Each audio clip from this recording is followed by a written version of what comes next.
Brittany? What's up? Hey, so let me know, what kind of questions did you have just kind of getting into it? Yeah, so I'm really good at creating demos. I'm not that good at finishing them. Or I'm finishing them, but I'm not recording and producing them out to release. So I'm looking for ways to kind of get the life cycle faster and find ways I can speed up my process, across production, recording, writing, etc. Right, because the more songs you can get made, the more practice you're getting and the better you're getting. Yes. Yeah, cool. Really, it comes down to just taking things step by step and having a process. Mm-hmm. So like we talked about a little bit with the template that you're looking at right here. I set this up and I'm extra with everything I do. So that's a me thing. But I'll send you this template, which if you guys need it, you can buy on gmpcontent.com right now. Nice. But back to it. What I was saying is you can see in Logic, right? I've got everything set up.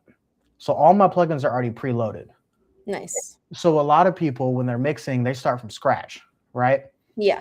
And when you start from scratch, you run into situations where you forget to use a strategy that you used back then. Oh, I wanted to put this effect, but I don't remember how to do it. Even if it is. Yeah. Right. And so it can get really difficult making something, and you spend so much time on the mix that your lifespan, like you were saying, just is lengthened, or you have to send it to somebody and pay for it. Right. Mm-hmm. Whichever makes sense in that moment. So having a template is nice because then you're taking everything step by step. You know what you're doing and you get accustomed to using it. So at some point, like my mixes, I'm rolling through them in 15 to 20 minutes. Wow. And then mastering it in maybe 5. But that's because everything is already here. So I've got, if you know mixing at all, which I'm sure you know a lot, the way it works like a funnel system. So you've got the master track, right? Yeah. Then you've got the vocal and the beat going into the master track, right? Mm-hmm. So what I do over here, I've got all my vocals going into a vocal master. Mm-hmm. All my beats are going into a beat master, mm-hmm. right? So it's just a funnel where everything kind of comes down. So you'll see on the template right here, you've got chorus, you've got verse, reverse, reverb, stutter track, ad-lib, feature verse, dub left, dub right, a breath track to take your breaths out and turn them down. I just delete them now, but I leave it there. Mm-hmm. Telephone, you can add in more if you want. And just to interject, I'm guessing you don't do exactly the same mix every time, but at least you're starting from a basic template that is like the foundation, and you can kind of tweak it depending on the song. Exactly. Yeah, that makes sense. Here, let me check one thing. Yeah, I don't use templates at all. I just like throw in drums, throw in a vocal track, and kind of build each song from scratch. Yeah, and just to interject, I'm guessing you don't. Cool. Yeah, don't use templates. Okay, cool. I was just making sure the audio was working. I made a quick adjustment. Yeah. But it really kind of just makes things easy and streamlined for you. And like I said, I'm extra. So the stutter tracks I'm putting. Yeah. Reverse, reverb. Yeah, and these you don't forget stuff either because you have it. It's like a list that you're kind of checking off. It looks like. And it looks more fun. Yeah. It looks more inviting. It's less intimidating when you look at it and you're like, wait, what's what? Everything's random. Yeah. You've got everything here, and you can do, if you just wanted to double a track, you just duplicate it. Right. Right. So if you need two tracks for the chorus, you can customize them individually, so you've got that foundation, like you were saying, where everything's always going to be the same in terms of levels. But sometimes when you're mixing, the main character of the mix is going to be the 808. Sometimes the main character is going to be the vocal. Sometimes it's going to be the violin, or et cetera, right? Yeah. Whatever's the main character, you can customize that within the mix still. Mm-hmm. But everything's already set up base. All these beat tracks are all going into the one beat channel. And just thinking about the time you would take to pull all those instruments and label them. And I mean, that's what I'm doing every time. Right. And that just kills a ton of time. Yeah. If you have everything already listed, everything listed out, it just goes by smooth, streamlined. You know what you're doing and you start to recognize it. Yeah. So you pick up on your patterns. And then you can start getting even more creative. You're like, okay, I don't have to think about getting my levels straight anymore. That's a quick 15-minute task. Let me spend 5 minutes being a little extra creative. Mm-hmm. What else can I do? It kind of expands the quality at that point too. Yeah. So cool. Here, let's get something going. I'm gonna pick something random. We're gonna do an R&B. Cool. We're gonna use that one. I'm not gonna spend too much time on beat selection right now, Yeah, but that's fine. we'll get something banging though. All right. So I'm using Splice right now, so you probably can't see it on your end. No. But do you know what Splice is? Yeah, I used to have it. I wasn't using it, so I got rid of it, but I know I could like get it again. Right. Yeah. So check this out. What I did right here, this is another key. I don't know if you do this or not. If you don't, recommend it highly. Making your BPM track and your key immediately as you start the song. Yeah. Because if you don't, like, so for example, let me get a drum loop real quick. Where are we at? 71. Drum loop. Let's see. We'll do that.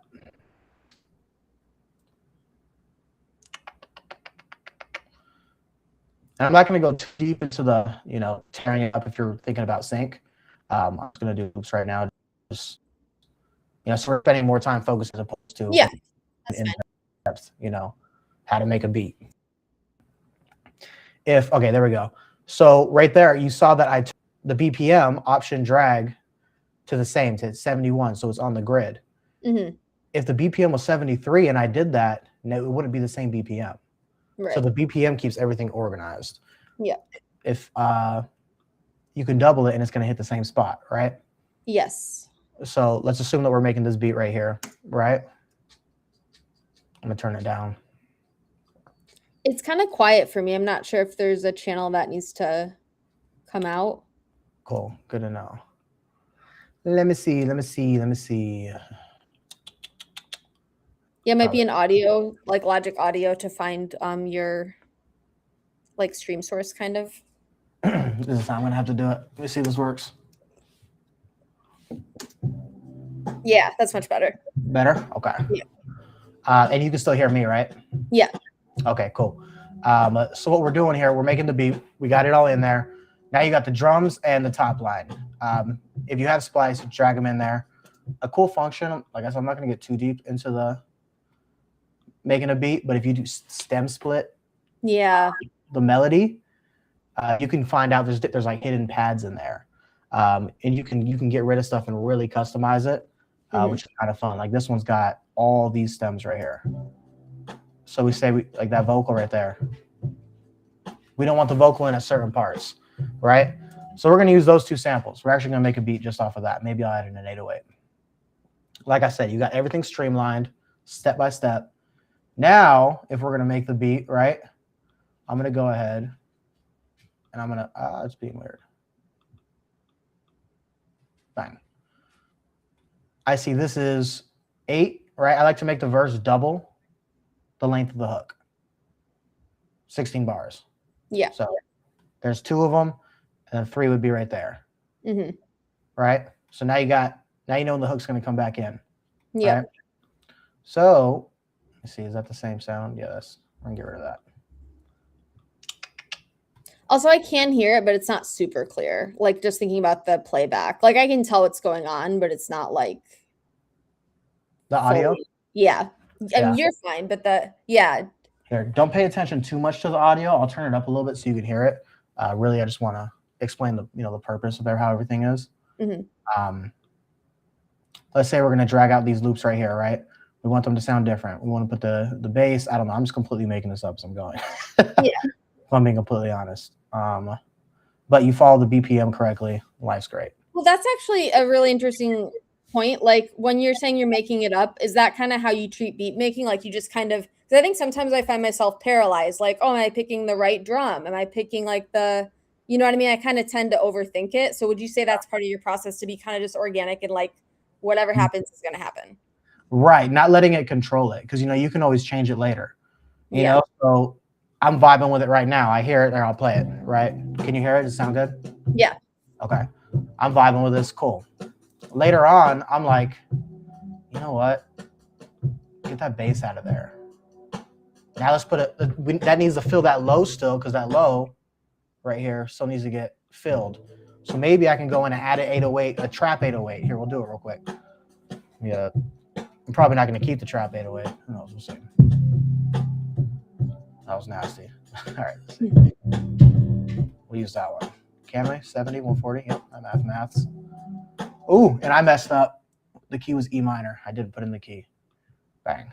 I can see it on the sample right here. Let's see. All right, so I like that 808. Later on, right? It's fast forward later in the session. I don't want that bass anymore. I want that one, right? You kind of just say screw it though, you know, go with it. Let what's natural be natural. I think if you spend a lot of time obsessing on what needs to be perfect, you kind of just like stop yourself in the road, you know?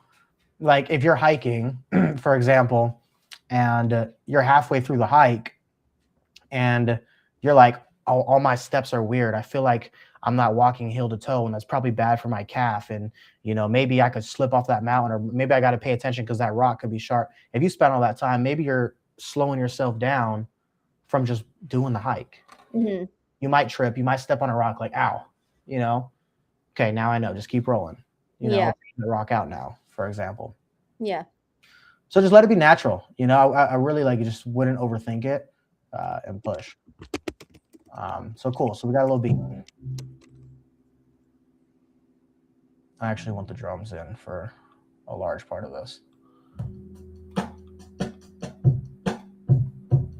Cool. So beat should be done, right? I don't even know what this sounds like, but we're gonna roll with it. Yeah. And then even if we want to get creative, I like to bring it out, you know, a little bit, set an intro and an outro. All right. So this song's 2 minutes and 10 seconds. You got an intro set up that sounds like this. I can't stand it. Can't hear the intro, but I can imagine it.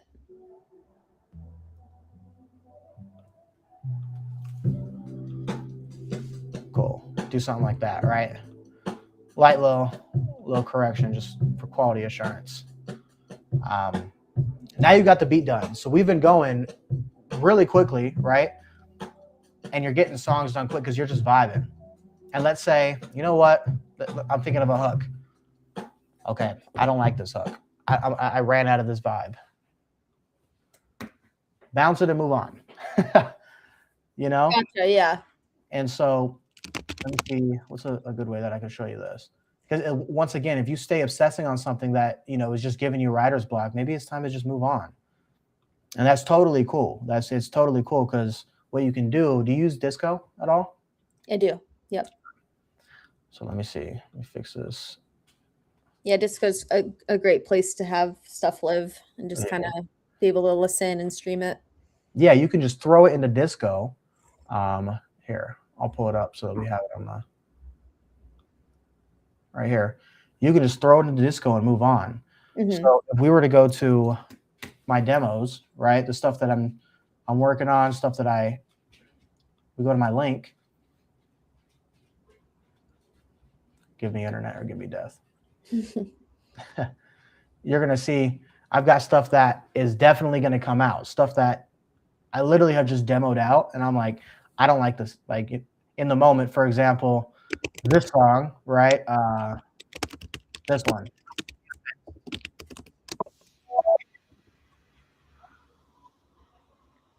It's not really coming through, but I can imagine. So it's not coming through. That's okay. But point being, you have a place, you basically have a place you can go reference it. So a lot of my stuff is just on my drive and I stumble upon it again. It's like, oh yeah, this was a good song. Yeah. Maybe I should like do something with this. Right. And so I think a big part of what helped me kind of like speed up my process is, like I'm saying, organizing it. I've got stuff that's maybe coming out, right? I've got stuff that is not coming out. Like coming out, that's funny. You know, I got stuff that's out. Yeah. And so I keep it organized in here. Just for my own visual purposes, so that when I'm coming in here, I'm like, oh yeah, I remember this. Sometimes I'm too lazy. I don't want to start a new song, but I know that I could mix this song that I did earlier. So I'll go in and I'll mix. You know, I might not be in the mood to do the whole thing at once, but I have options where I'm going to write to this, or I got this vocal, I'm gonna make a beat to this, or, you know, this is out, I need to distribute this and publish this. It just becomes a constant like ball. You're keeping it in front of your face, so you're constantly aware of it. Yeah, I have all the songs I want to release this year. I do have in a disco playlist, and just listening to it keeps me motivated. Like, yeah, like let's produce this, like let's record this, let's. Because But you yeah, hear it and you're like, oh yeah, that's right. yeah. Oh, So yeah, I should do that with more of my songs, not just like the top ones that I'm, trying to get out sooner. I put all my songs in there, including Yeah, the baby coming out and the never coming out. that's really I smart. organize Yeah. them because I'm like, I know I'm not going to put this out, but maybe someday there's a sample in there that I want to take. But you don't waste your time like listening to it again every month or two or whatever. And obsessing on it. The list just Yeah. piles up. And so like you've seen me release music every single week for what, 218 weeks in a row. There's 90 in the back catalog and a couple albums. But that's not because I'm super, super fast. It's just because I'm keeping the ball rolling in certain areas. You're always moving. Yeah. Yeah. Making one song a week isn't hard if you can make a song within a 3-hour session. Mm-hmm. Right? Or an hour if you really start to speed it up. Yeah. Another thing I do to push it, there's songs in here that are just open verses that, here, I'll open up the link. I'm like, I wrote the first chorus, I wrote the first verse. There's nothing else I want to add to it. Right? And so it's just got all these open verses. Oh, send me this, please. gmpcontent.com/collab, right? And a lot of these are unmixed. Oh, nice. They're all linked right here. Oh, dope. Okay. So whenever somebody wants to collab, it can be as easy as upload your files here. If you want to download here, and then beats are really cool. And it's just on the website. Do you have a website yet? Yeah, I have a website. I'm kind of working on it. I made a music course last year, so it's very like that oriented right now. It's not really as much my artist stuff. So I'm kind of I'm thinking about how I want to revamp it. I was talking to Gio earlier. There's this platform called, what did he say? He said it's called Lovable. I got to look into this. I don't know much about this yet. I was just talking to him today about it. But this thing, it's an AI, and you can type in, make me a website for my artist page. I am blah, blah, blah, blah. Or even better, you can go into ChatGPT and say, analyze this website that I have right now. I want to add these features. Can you make a prompt for Lovable? And it will. And then you paste into here. And for example, this is a remix website that I made for myself using Lovable that I haven't even touched up. Very cool. So there's different ways that you can get this link. Yeah. You could even put this link in a link tree. You can put, the link to your open verses that looks like this. Yeah. In your link tree on a very simple level, right? Yeah. You don't even have the website. That's cool. Yeah, I think for me it'd be more like, if I wanted to pitch to bigger artists and that to just have a place to showcase stuff that I'm not necessarily going to put out. It'd be cool. Because then eventually they're just sending you stuff. They're like, I want to be on this song. Here's a verse. You're like, cool, song's done. And you didn't do anything. Yeah. And so really just like streamlining the process from start to finish. Keeping it organized inside. Because once you keep it organized, it's just motion. It just rolls. I like how you made it look nice for yourself as well. Like I just have the basic interface. I don't have like, my picture or anything like that, but that would make it nicer. Do you know how to do it? I do. Yeah. Busy. I'm extra, so I end up always doing everything. No, it's good. It's like, it's more personal with yourself, you're like, oh, this is more legit. Yeah. That's kind of where I head with it, but yeah. So once you have that streamlined, and then you'll notice also up at the top of my screen, can you see it? Oh no, you can't see it. No. It's okay. I just happen to be a relatively creative picture. All right. So if you look right here, do you see that the bookmarks bar? Yes. I'm trying to reduce that glare. Let me see. Okay, regardless, all those little bookmarks, I have them labeled. One folder is publishing. One folder is distribution. One folder is sales.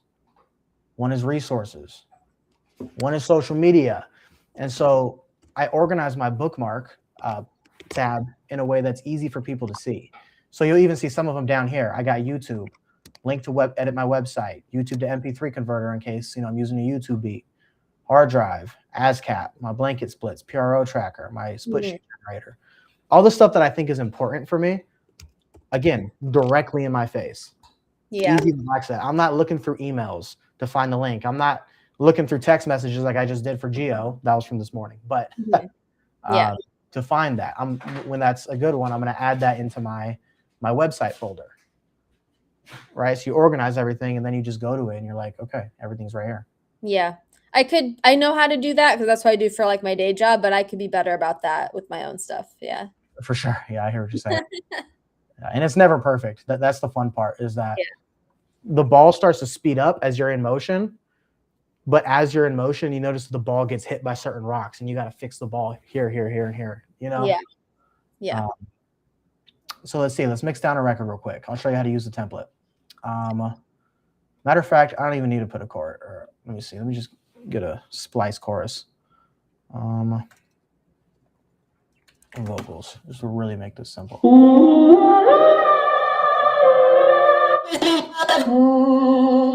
I want vocals. Lyrics. Give me lyrics. So just so you know, this is coming in much more clear than Logic. I'm not sure why that is, but just so you have that feedback. It's actually not in Logic right now, which is interesting. Here, let me go back. Maybe that. So maybe because of the what? Maybe it's like website stuff. It's better at getting the audio. Well, the audio was coming off of Splice. Yeah. So Splice, like not on the web browser. No, it's right here. Bow. Oh, got it. That is interesting. Yeah. Lips red like roses. Who got the funk? We got the funk. Screw it.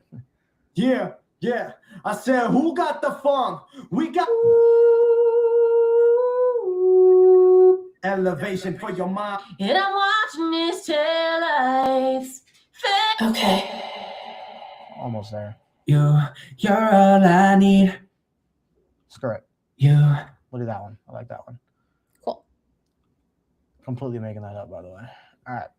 So now I'm going to come in here. Remember, I organized the BPM, so it's super easy to fix the BPM of the sample. Mm-hmm. You're either going to the 5 or the 9 in most cases. I mean, you just got to count it. You know, where's the middle, and then make sure that the middle of the track is even between the bars. There's 3 on each side. Are you on Logic You again? can't even see. My bad. Yeah, that's okay. Let me see. Here, I'll tell you everything I just said again. My bad. Window. Untitled. Share. Cool. So when I put it in there, it was short, right? So you can see that a chorus right here ends right there. Mm-hmm. Right? Like, so you got the 8 bars. Yeah. Is this right here. So I'm going to bring this down here so it's the same speed. Mm-hmm. Just control or option drag. And then it's in D minor. It needs to be in E. So I'm going to use my little cheat code. It's up 2 keys. 1, 2. And so when you say your cheat code, you have something like at your desk that shows you transposing. Yeah, that's awesome. Yeah. There. Very smart. Yeah, just because I don't know music theory at all. I don't either, dude. I have the same wait, is it the same? Or maybe it's not the same, but this is my little, I haven't labeled it though, but it's my little keyboard. Nice. Yeah, hell yeah. Might as well just label it. Couple seconds, because then it's just easy. It's just right in front of you, you know. Yeah. Like, I think the biggest thing is just getting the tools that are important for you and putting them directly in your face for every task that you need, whether you're doing something on Google or doing something on Logic. Yeah.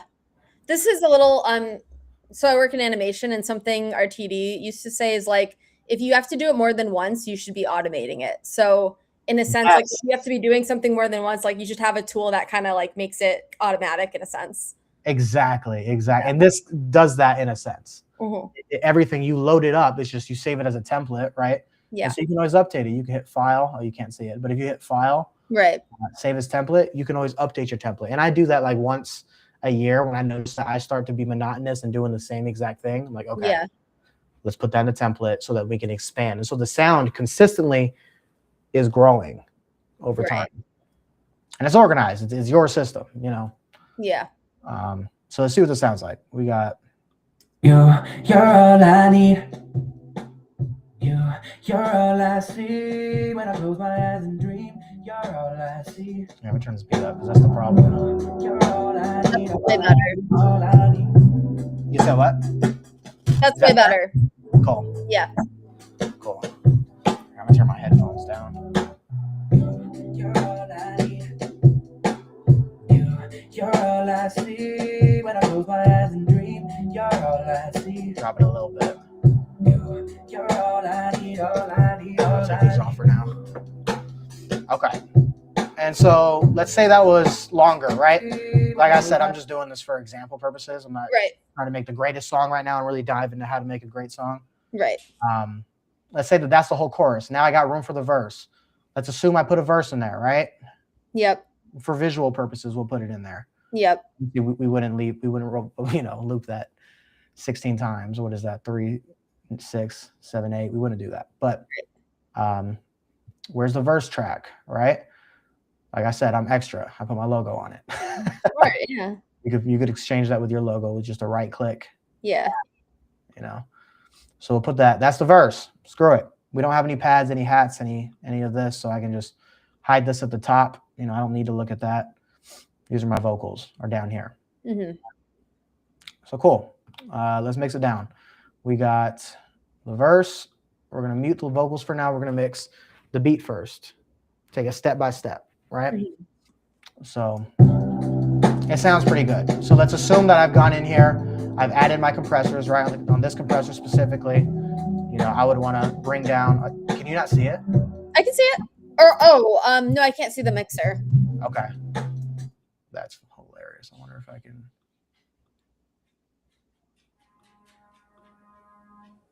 Can I do this? I'll figure that out for another stream. But okay. Let's assume that I mix it down. I can imagine. Let's say I mix it down and I use the all the plugins, right? And I go through them. I'll do another video too. I have a consultation coming up actually displaying this. I go through here and I mix them down. I know I got the auto tune first, right? I put the song in E minor. You can't see it. I keep forgetting. I put in my EQ. I put in my channel. This is a compressor right here. Mm-hmm. And then I bus in my delay and my reverb, mm-hmm. right? And then I use a reverb. And have you ever heard of the app Studio Assist? No. Okay. So this is a cheat code. I put this directly at the bottom of my screen. Studio Assist. Here, I'll show you. I go here, replace, window, Studio Assist, share. Okay. So if the BPM of the song, this one, what was it? It was 71. I put in 71. It'll tell me the exact speeds based on the notes, whether it's a half, a quarter, an eighth, a 16th, mm-hmm. right? I usually try to pick the 1 point for my reverb, the 1 point something. Oh, I see. Got it. I usually try to do, but you can do whatever you want creatively. You have all these. But then the reverb is literally timed with the BPM. So it doesn't sound like it's blending together and meshing. It feels more like it's, how do I explain it? It feels like it's more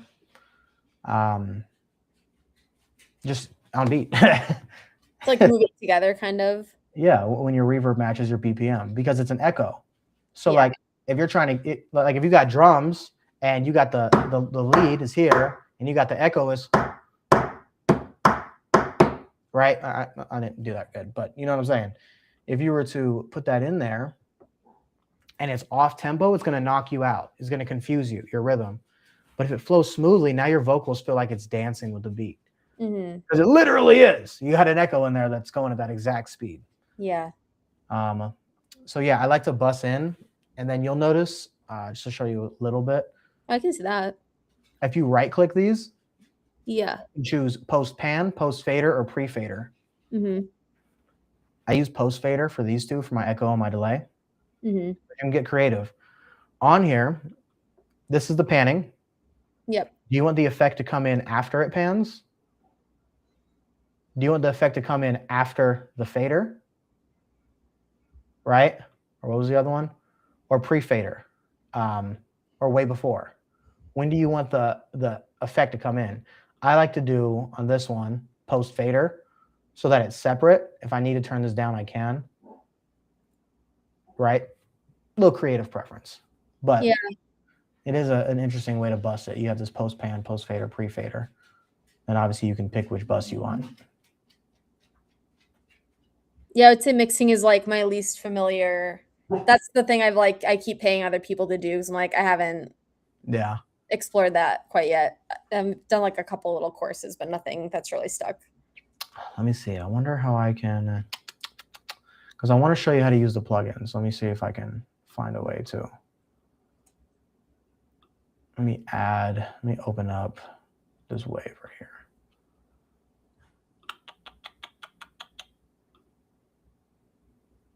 Cool. That'll work just fine. Yeah, there we go. We let the ops count us out. Yeah. All right, we're gonna hide that. Get us back in here. Okay, so cool. We'll go through a mix real quick, very lightly. A lot of this is already pre-mixed, right? They're splice loops, very simple. Yeah. We didn't put anything live, but that's totally fine because we're gonna do the same exact processes anyways, you know? So I like to turn down all the vocals first, like I mentioned, and mix the beat first. So I got these stems and I got the kick. These stems are going into, yeah. So we're gonna have some fun. We got the pad. I'm gonna add these vocals right here, these vocal samples. This is creative preference. Like I said, don't overthink it. You can do whatever you want. A bass, I'm gonna add that on my 808 track, right? Creative preference. You can put it wherever you want.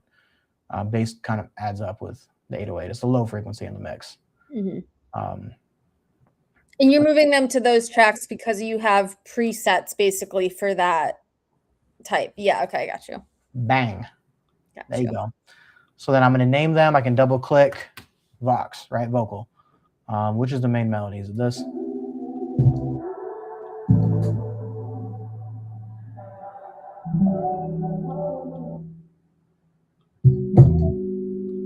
That's really the main melody is this one. So I'm going to go into here. And again, we just ripped apart a splice sample. Like this is all just one splice loop in the drums, which is kind of fun. But cool. Let's see. Put the drums on the kick track. That looks to be a riser. Do you know what a riser is? Yes, it goes. Yeah. I'm kind of taking a guess just because it looks like it, right? Yeah. So I'll add this into my, what I just called my riser track. Where'd it go? Right there. And then in my riser track, I'll make another pad track. The pad really is a good layer one. It's a stereo for this template. And then this said this was a guitar. Cool. So we'll throw these into here. I like to make my main melody go from left to right. So you'll notice on, cool, I can delete the stem folder. Put this up here. Boom stick. What was I saying? You'll notice on the kick, I put it in mono. Reason why I do that is because a kick drum, you want it to hit you right in the middle. You want it to be a kind of sound. Yeah. So I put the kick drum right in the middle and then I compress it, right? So I open this up, right? I can control the input and the output. So we turn all the sounds down because all we want are the drums right now.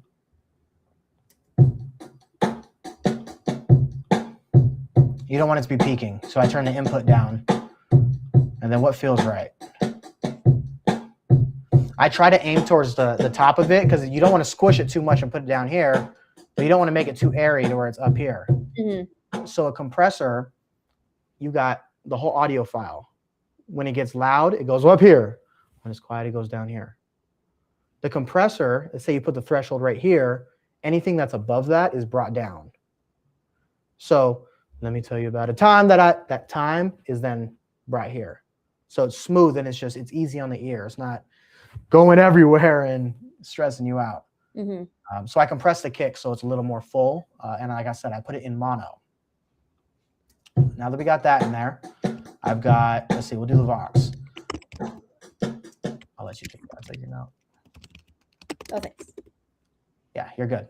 If you ever need me to slow down, just tell me. Oh, no, yeah, you're good. I put this one in stereo because now with the other ones, I get to make a stereo field.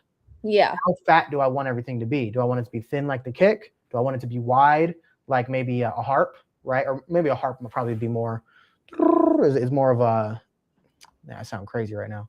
An ambient like chorus noise. You know, you got people yelling, they're on the left and the right. Yeah. Where does each sound realistically fit? Right. You know, if it's sharp and it's, put it in the middle. But we got this box right here. Let's turn it up. I'm taking a guess. You know, if you want, turn it all the way up. Obviously, that's way too loud. Right. I can't hear anything. It's off. But if you turn it up a little bit, find that sweet point. I then plug this wider plugin right here, and I'll show you where to get all these plugins. It's a Polyverse. This one's free. Nice. You can choose whether it goes super wide or super mono. So cool interface too. yeah, it looks kind of cool, huh? Cool. So you got that, right? We can move on to the next sound. We'll do the guitar next. This one looks to be pretty dominant. I'm gonna move this to the other end, right? Because this vocal's on this side of the pan. Let's get creative and make it a little thicker. Let's throw the guitar on the right side, right? Just slightly. It's not all the way. It's not 45 degrees. It's just slightly, just a little. So not everything's in the middle and smashing each other. Throw the wider on again. What is this? This is a.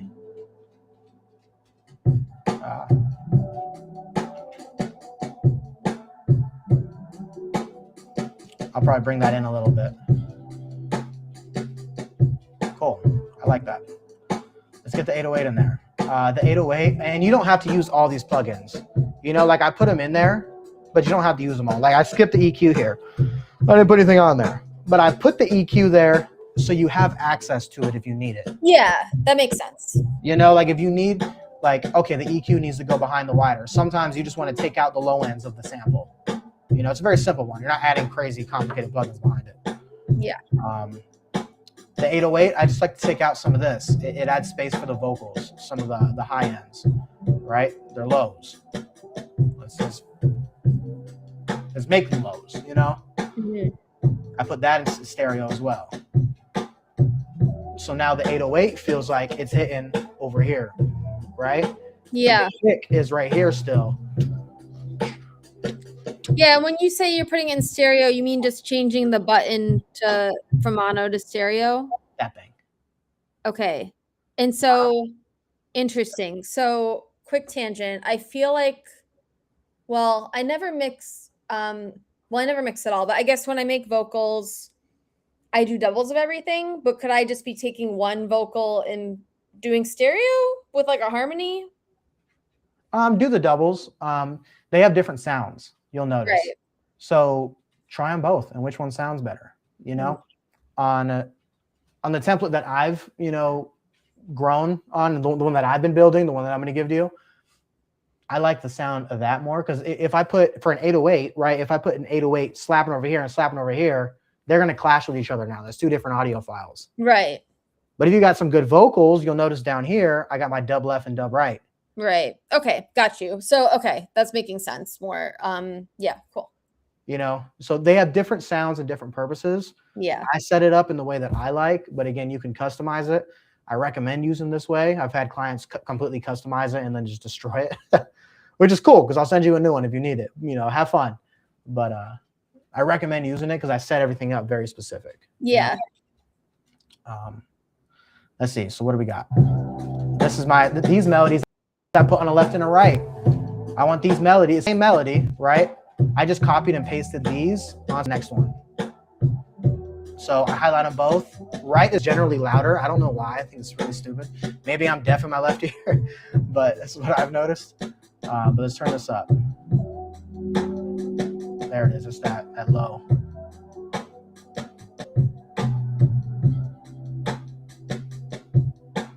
And then, cool. So now we got everything on. Let's get this riser sounding nice. And so you were saying kick mono, 808 mono, everything else stereo? Just do the kick mono. Honestly. Just the kick mono. Okay. Yeah, really. I mean, you could put the snare as mono, right? So I've got it wrong there. That should be mono. Right. Because you got to think about it. If Do you want your 808 to feel like it's in the middle? If you're listening to music in the car and the bass is bumping, do you want it to feel like it's in the middle, or do you want to feel like it's everywhere? Yeah, probably the middle. You want to hit you. The kick. Yeah. But the 808, right? You want the 808 to really be slapping. You want the left speaker and the right speaker really just be. Yeah. But you don't want to make two audio files because then they'll clash. Right. Got so it. if you just throw it in stereo in the mix, right? The kick is hitting here, the snare is hitting here, and everything else is working around it. Mm-hmm. Right? You're going to want your vocals. We'll talk about that in a second. I don't want to get too ahead. But yeah, 808, stereo, kick and snare mono. Got it. And then just build everything else around it. You got the whole stereo field. Yeah. You know, you can put a piano in mono if you want to. If the piano, if it's like the piano where it's just like one side is do, do, do, do, do, yeah, like a little voice coming in. Maybe like, put that in mono. Yeah. Maybe. Is that what sounds good at the moment? Right. And that's what as you're doing this right now, you are kind of listening as you go, I imagine.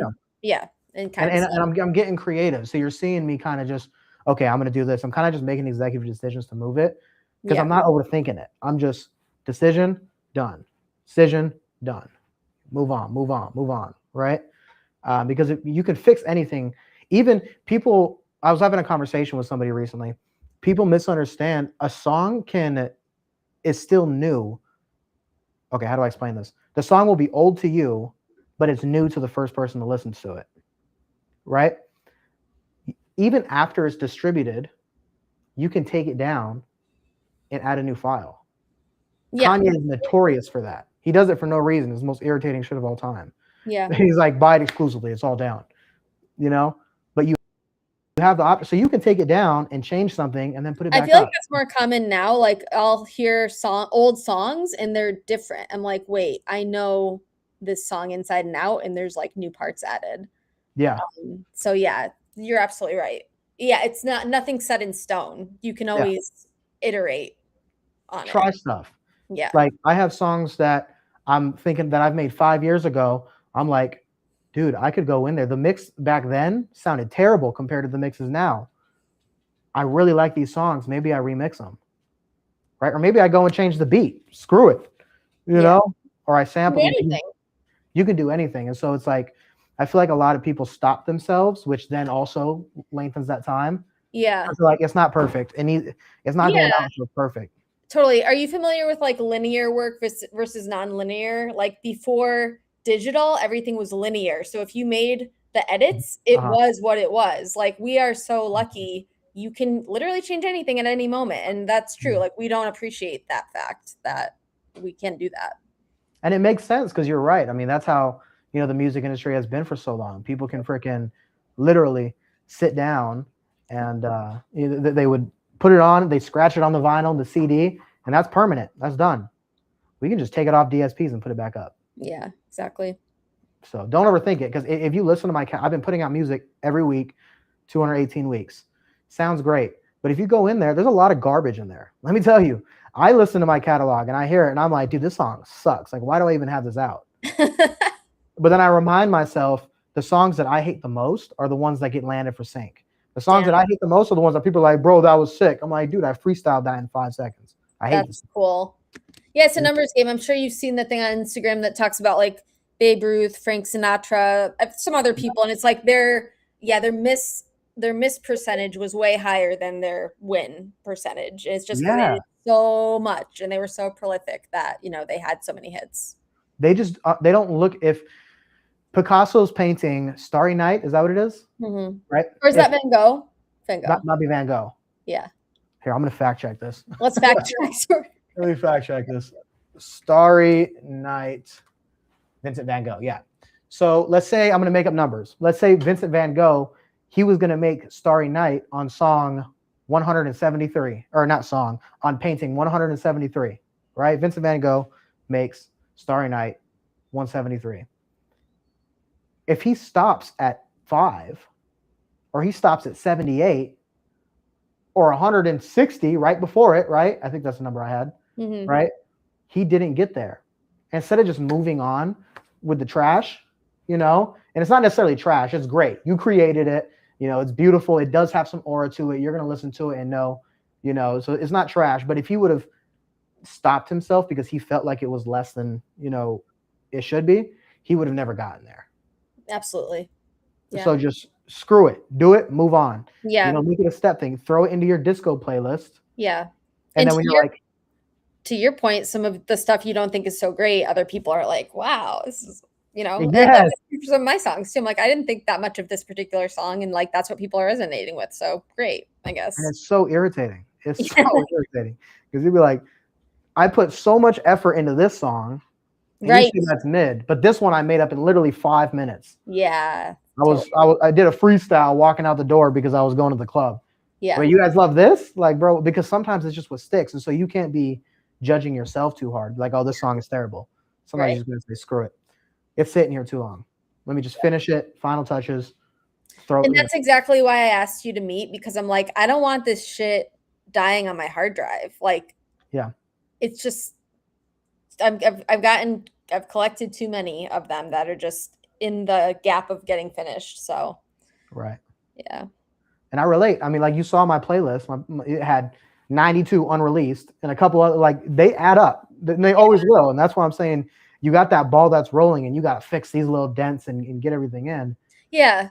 Well, I think we share, like, I aspire to your prolificness, but I think what we share is like a constant showing up and making work. Yeah. So even though my stuff isn't like all crossing the finish line, I am constantly creating. So yeah, like I totally relate to seeing those songs. I'm like, yeah, I can look at my hard drive and see like hundreds of songs that are just sitting there. So then think of it like this. You've got all these songs. They run, let's say it's an 8 mile or an 8 lap race, right? They get all the way to 7 and then you stop and you move on. You get to 7. Sometimes Absolutely. It's at 7 and you're just like, hit the gas real quick, finish it, move on. Yeah. And it looks like you're doing the amount of work. You can't discredit yourself because it doesn't pass the finish line. You still did 7 laps. Right. But at the end of the day, sometimes you just got to give it that extra. Well, yeah, if it's 7, okay, no, say it's like, what is it, 26 mile, whatever's in a marathon, like you want to say you finished the marathon. Did you stop at mile 25 or whatever and just like walk away? Like, yeah. And then that person at mile 25 is going to be like, oh, well, you know, I felt like I could have been faster. So I just, I literally, a friend of mine just ran the LA marathon and she got like 1200 in her, I think in the race, and like maybe higher in her division. But she was like, yeah, I could have been faster. I'm like, girl, you need to chill out. Like, you're leading the pack. Like, now imagine if on mile 25 or how long did you say the marathon was? I think it's 26.2. Is that right? So she did it and she's like, I could have done faster. Imagine she stopped at 25 and was like, I didn't go faster. I'm just not going to finish it. Right. And you'd be like, bro, what? Yeah, that is like what my songs are. They're just like waiting, sitting on my drive. And, you know, like you said, some are better than others, but they all deserve their chance to be out and like let the people decide, you know. But if I never finish them or they just says demos, it's like really, it's a waste of the effort. I have songs that are out right now that sound worse than what I'm making right now because they're so old. Am I going to take it down? No, just leave it. I'll get back to it at some point in time if I really need to. If it starts to blow and I want it to sound nice, I'll release a newly mixed version. You know, like just move on, keep the ball rolling. If you just if you stop yourself, right? And that's what I feel like a lot of us do. We get so caught up in perfectionism and making sure that everything sounds great that we stop ourselves and we don't get to see the 8th round. So we become really good at running, you know, or driving, or we'll say running the first 25 miles, but that last mile has a barrier that we just haven't seen yet. Mm-hmm. You just keep pushing it past the finish line, regardless if it's perfect or not. You know, and stop stopping yourself, telling yourself it's not perfect, or yeah, but the mix isn't good. Screw it. You're going to get better in mixing because you finish it and you move on. Definitely. And then you start to critique your past stuff, and then you start to grow and you're like, cool, this makes sense. Mm-hmm. Like, I'm going to do this again. You know what?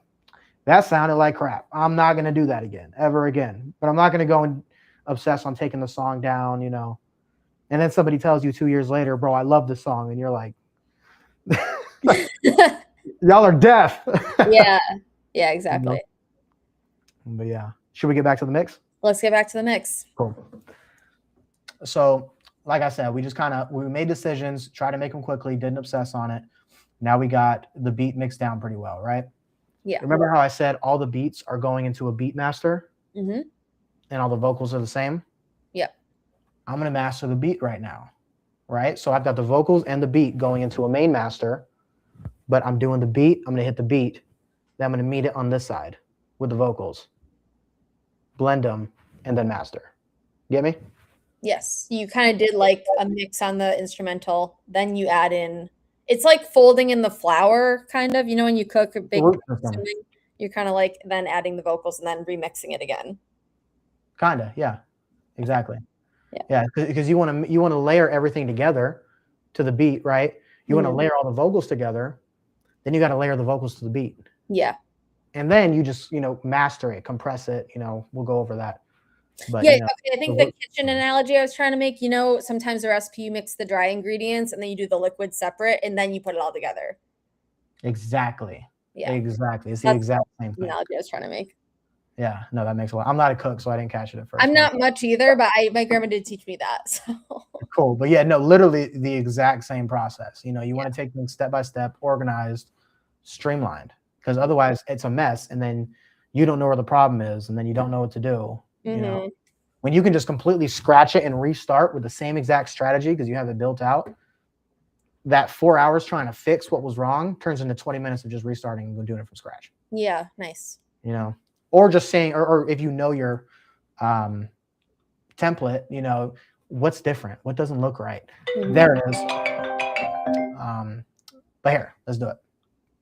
I'm gonna put the vocals in now. Let me turn off all these effects. And I'm still gonna layer it slightly, I don't want to put it up here. It's way too much. Or did I not do the beat? No, I didn't. Let me do that real quick. So what I do here to really pick it up is I put an EQ and I put this dance music mastering layer on it, right? Or preset on it. And so it turns up some of the low ends, adds to the kick a little bit, adds some airiness to the snares, and then also cuts a little bit, right? It's just a good little preset that I like, right? And then I look at my NLS channel right here, which is basically just an exciter. Kind of works like a limiter a little bit. And I want it to barely slap that right there. Right. So it looks pretty good, but I'm going to push it a little bit. I use this gain to turn it up. All my layers already sound the same. I don't need to touch that. That's the main beat. That's right there. What I did is I blended all of these together with an EQ and then limited. So now it sounds like one cohesive sample again, So cool. Now I put in the vocal.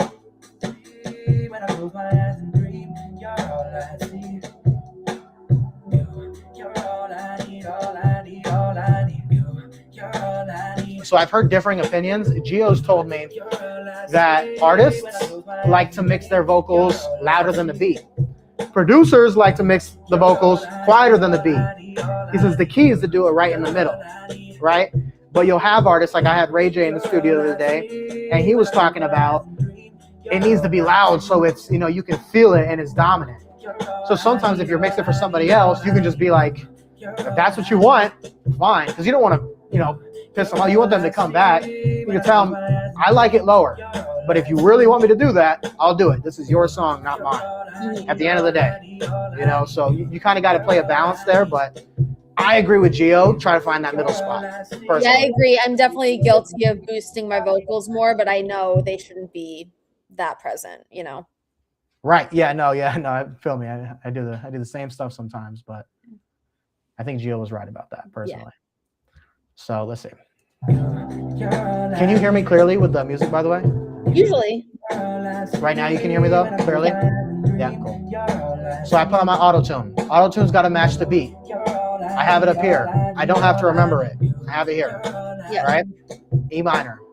I like to turn my human eyes off, personally. Okay. This, right? The flex tune and the retune speed.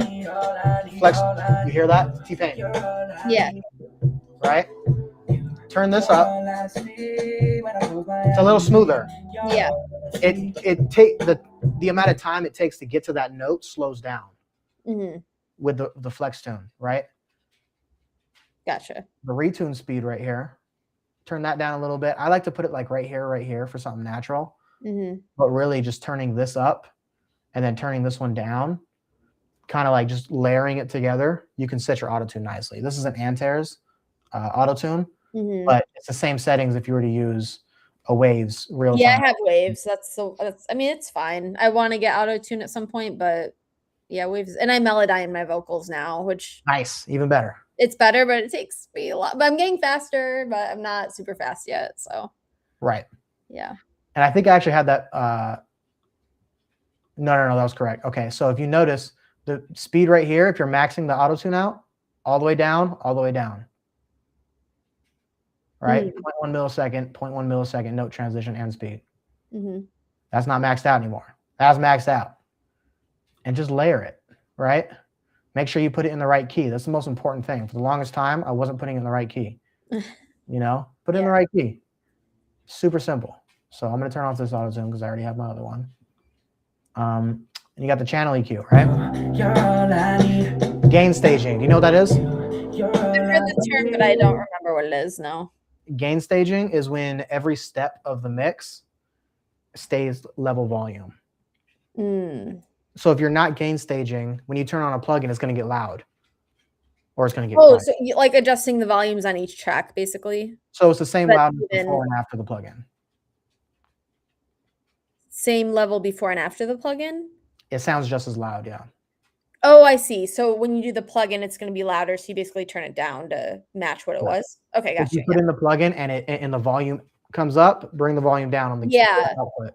Yes. Okay. I did production class like so long ago, and that term. Gain stage. Yeah. So let's see. Let's see what it feels like. Way louder.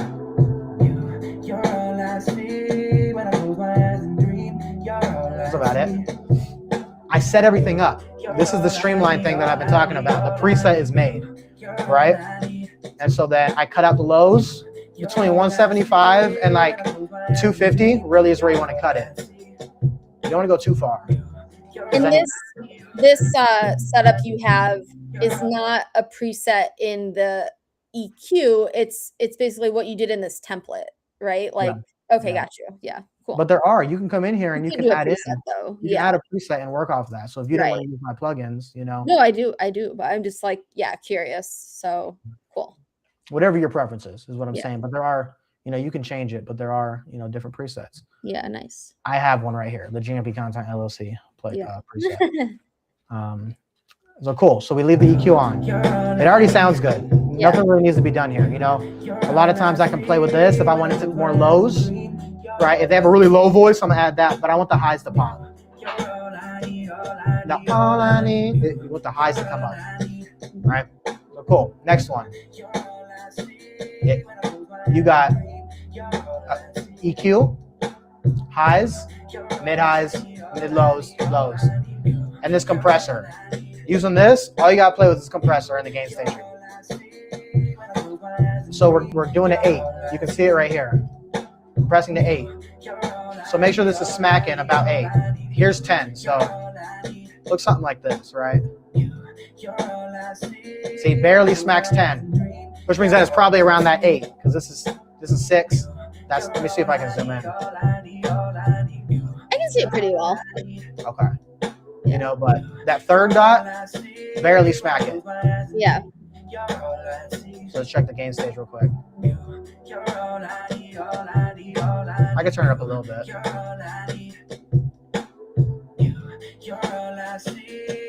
We'll add in the delays. I compress the delays first on a parallel. I'm pretty sure it's a parallel compressor if I'm not wrong. No, it's not. I compress it to a 4. But don't worry about that. I never touch that. Or this. So my delays, I cut out all the lows. So the delays are smooth when they're coming in.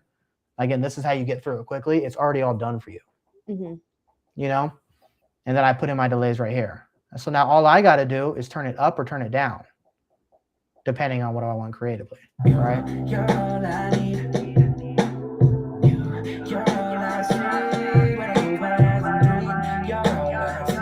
Feedback is how long it does. We'll turn that up a little bit.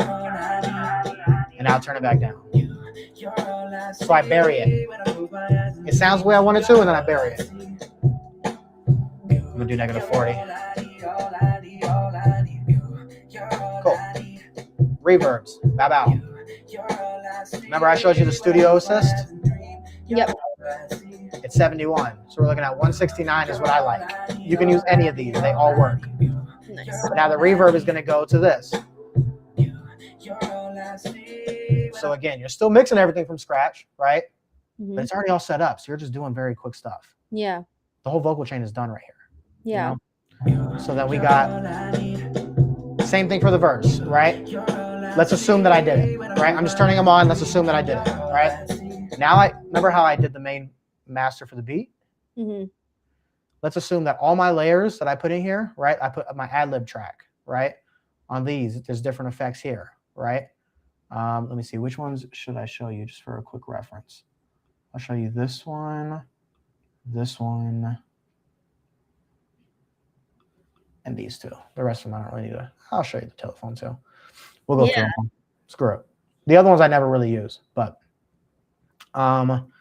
cool. So let's assume that it wants the telephone filter. Turn it up. It's 2 plugins. You got both of these in here. You got 2 plugins. Recognize it. I like to turn the highs down. This is something I'm going to update because I don't want the highs on my telephone filter. Remember that's smashing right here? Mm-hmm. So we don't like that. Bring it down. You hear that more openness? Yeah. It's not smashed anymore. And then you can add in your delay. Little echo. See, so that's another effect. More of a chorus sound. Yeah. Maybe this one is more of an intro sound. You get me? Or maybe it's an outro. Or maybe you're doing some Kanye West drama where you're doing something in the middle where you take out all the main melodies, leaving the 808 and the freaking telephone filter vocal. Mm-hmm. You know, and then freaking send in a ton of other, you know, you can. Yeah, but do basically you have all these like plugins and effects at the ready. So you're not like, oh, what should I add? Like, oh, where is this plugin? And like you've got your palette, like your color palette kind of already laid out. You're not like mixing paint from scratch every time. Exactly. I'm very big into analogies. So yeah, no, cool. I'm glad that you're understanding it, however's best. Yeah. So yeah, everything's already all set up. So then you see the ad-lib track. There's a lot of them right there, right? Why? Because I'm extra. That's what I do. So let's put these down to the ad. Let's assume these are ad-libs. Obviously, you would never have a full vocals on an ad-lib track, but maybe you did for whatever creative reason. Again, make sure it's in the right auto tune. I put everything here already. So you just roll through these. The first compressor, compress it to a 4, right? Because here, I'll explain this one because it's going to get you. We're going to do the same thing like 5 times. So if you understand it once, you're going to get it later. When you compress it to a 4, it makes a full sound. But 8, when you compress it in 8:1 ratio, right, to 8, then that's what Gio called. I learned this actually from Gio. That's what he called the studio quality, the mainstream, the pop, got it. The 8:1 is where the vocals need to land. Okay. You know, like if you ask most people, that's what they're going to say. Some people are going to say a 12, but I think they're crazy. That's full creative, but 8's a good middle ground. So I do it at a 4 first, right? This is where I kind of took what Gio was saying, got creative with it. I do a 4 first, so it's full, and then I expand that fullness. So I do a 4, and then I compress it to an 8. You get me? I think so. And it's already all set up. So you do this one to a 4, right? So you make sure it's way too much. That's back in like 12. Even more. That seems loud. Okay, and then the second one, smash it again. Come down there. Yeah, now it's opening up. You can hear it. Cool. All right, so I just did these. This is an imager. So wait, sorry, you lost me. Where was the 4 and where was the 8? So you see SSL comp, the first one? Yes. I compress it to a 4 first. I saw. Okay, yep, I got that. Then this one, right, is that. But Recognize- where are you seeing it hit 8, I guess? Okay. Here, I'm gonna turn on the highs actually a little bit. Right here. This is your guide right here. Okay. Is that a 10 in the middle? You see it? So yes, it's a 10 in the middle. Okay, got it. So it's okay, got it. It's a little small. That's why I didn't see it. Yeah, my bad. No, it's okay. But yeah, so you compress that to an 8, right? And then I put an imager, which widens it out a little bit, right? Think of headphones. This is what it looks like. It's a stereo imager. Does that make sense? I already set it up, so you don't even have to worry about that ever. That's a turn on and move on. Nice. This one also you don't have to worry about. I do this for my ad libs a lot. So if you ever listen to any of my songs, you ever hear my background vocals, you're like, whoa, whoa, whoa, hey. Yeah. That's what the vocal's doing right here. Very cool. Moving the so I do that just for the ad libs, right? Preset is shooting star in case you need it. Okay. It's somewhere in there, but shooting star. And then I customize it. And I put in my delays and my reverbs. An ad lib track. All right. And so then what's next? Let's say I'm actually only going to do a small piece for the reverse reverb. This is like garlic. If you put too much of this, it ruins the mix. Right. So I like to take a small piece of it and move it back maybe 1 bar. Right.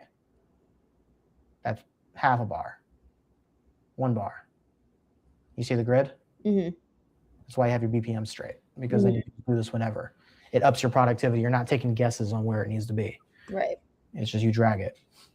Same thing. I got my auto tune, right? You'll notice I'm doing the exact same thing. I don't even touch the auto tunes most of the time. I just turn them on unless I really want to get intentional. Recognize this? Let me turn that off so I don't confuse you. Same thing. Want to compress it to an 8. So let's go to the beginning. Put a little loop here. It's probably going to smack. Usually does. Cool. So let me see. Right? So you hear that, right? So it's got the auto tune, it's got the compressor, the delay, and the reverb. Nice. Now you're adding a reverse reverb and a little bit of gain to supplement to turn it down, right? So this one, it's already set up for you. Again, you don't have to do anything. You just got to turn it on. I don't even touch it. I literally I fix these two, the auto tune and the compressor. That's it. And so you see how much time is being saved in the mix just because of that? Yeah. Now it's. So it's a reverb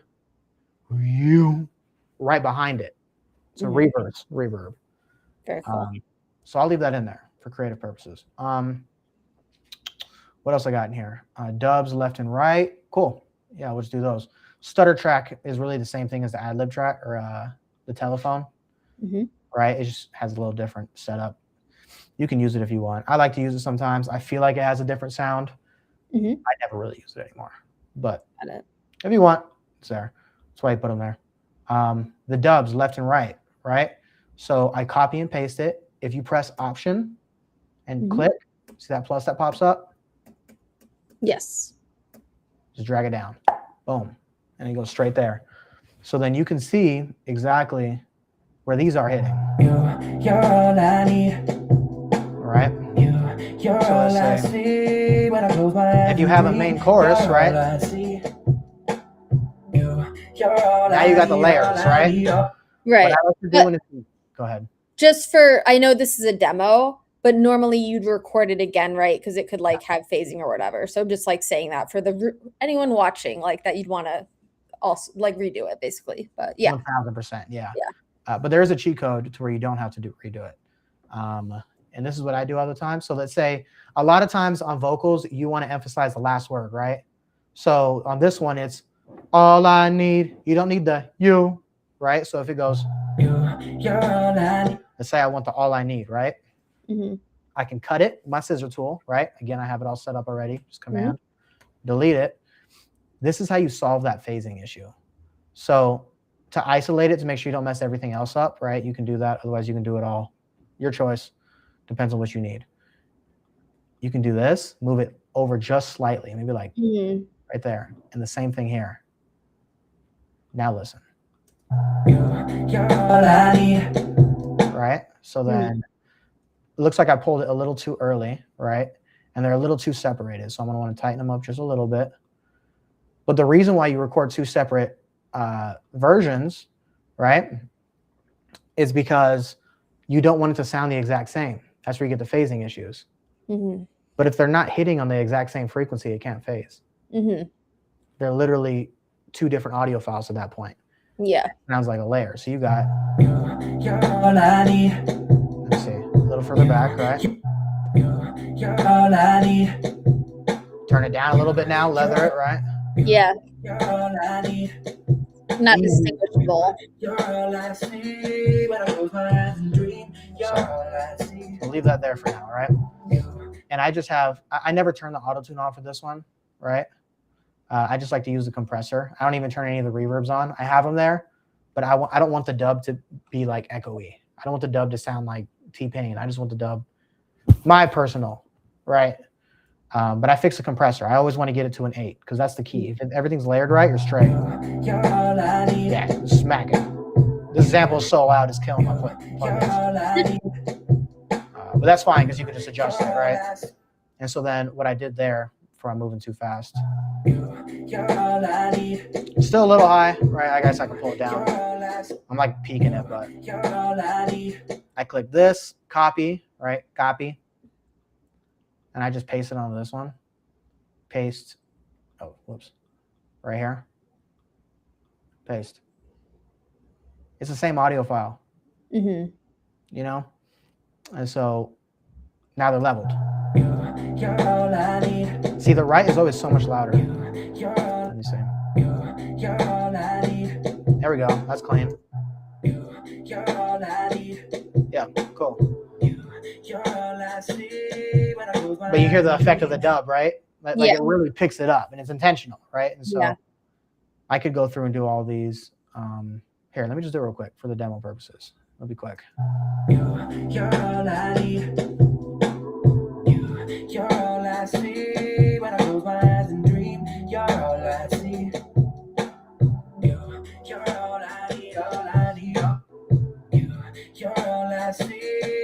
Looks to be like right there.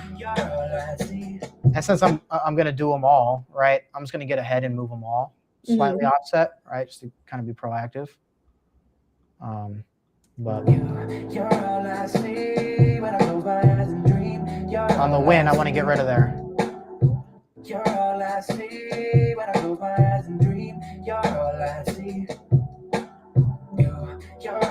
I already offset them earlier, so I don't need to offset them again. Speeds up the process. Yeah.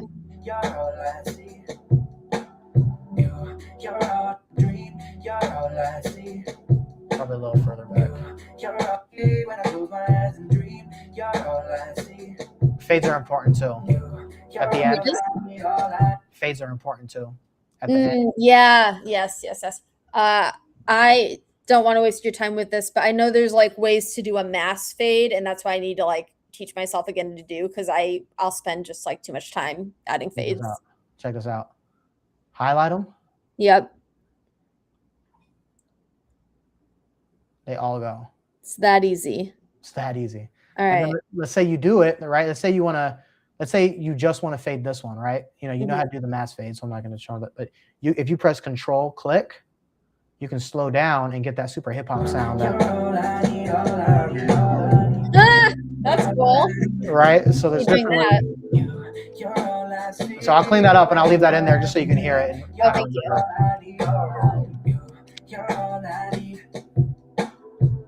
Bring these back, creative purposes, right? It's like right there. Again, I highlighted them both to get them both on the fade.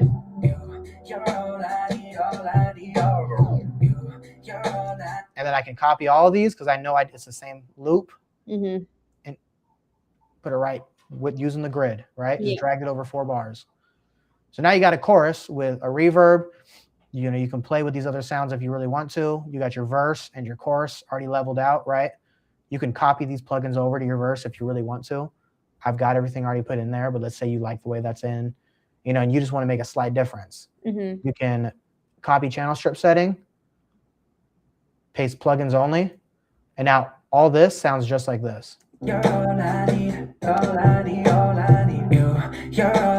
the loudness is at, this one's got to be at -20, so now it sounds the same. You're all I see when I close my eyes and dream. You're all I see. And so let's see, I'm going to put a telephone filter on that one. I'll put the ad-lib filter on this one. This is crazy. Okay.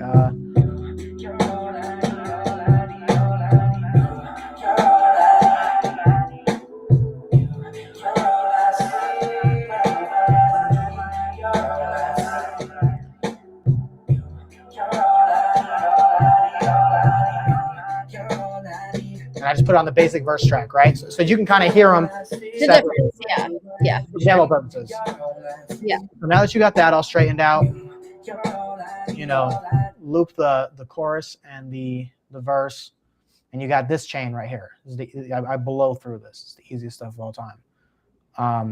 You go in here, it goes. This is a gate. Remember how a compressor brings stuff down? Yep. Anything below a certain decibel gets swept under the rug, completely deleted. I see it's hitting here, so I don't want to.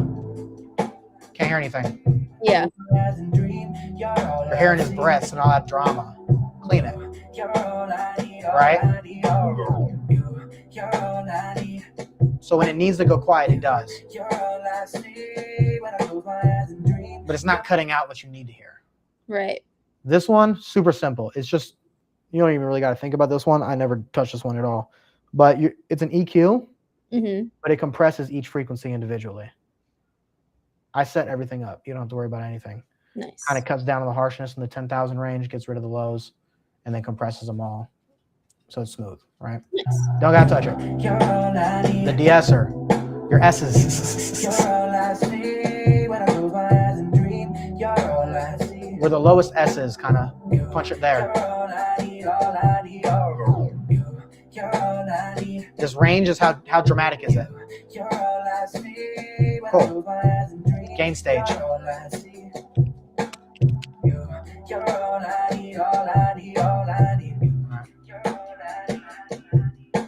Remember that 4? Compress it at 4 for the fullness and then spread it out later? Yeah. We're doing the same thing, except they're doing it for the main vocal. So this one, right? You threshold. Yep. It's catching a vibe of that 4 range. Gain stage.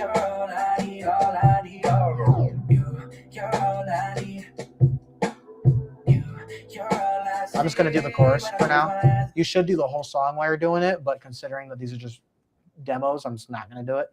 Yeah. But if you hear the whole thing, it kind of helps you, you know. But Yep. it's all the same levels anyways. Don't need to do anything with this one, right? Gain stage. It took out a lot. Are you making sure that one's an 8 or no? No, don't worry about it. Oh, okay. Yeah, don't worry about it. Compressor's not a thing here. We're just looking at, I mean, it's there, but you're not really using it. What we did is we turned down some of the lows, some of the highs, and some of the mid lows. So it's just cleaning up the vocal. Don't even have to worry about it. You don't have to touch it. Just gain stage.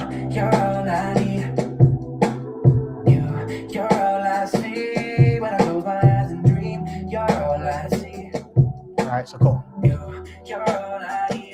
This one right here is going to be your best friend. I love this thing. This is called the T.o.m.e Fab Filter.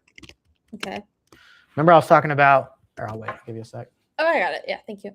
Remember I was telling you about an EQ compressing at the same time? Mm-hmm. So you know what an EQ is, right? Yes. Okay. And you know what a compressor is now, right? Yes. Now imagine those frequencies start to peak. Only the lows are peaking, but not the highs. Mm-hmm. You can compress each frequency. That's right? cool. Yeah. So I've got everything already all set up for you. You just have to touch the thresholds. So I'm putting it right at the top, really, like where it's averaging, because I don't want it to be pulling stuff down that needs that where it is. But if it gets too loud, I want it to come back down to average. So you'll notice as I do these 4, I do them the exact same way. Not down here. See? Can't even hear it. Yeah. Right at the tip. This one too.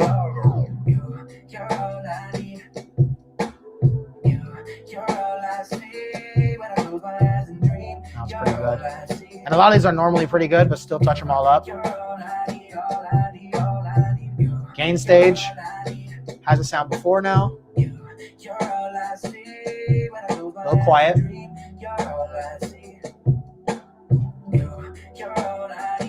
Gain staging is so important. That's literally like the key.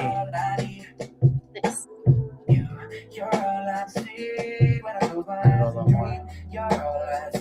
Cool.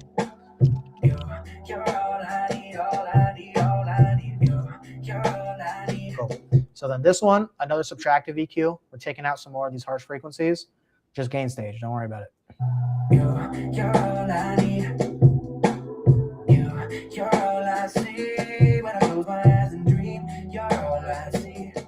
right. Here's the 8.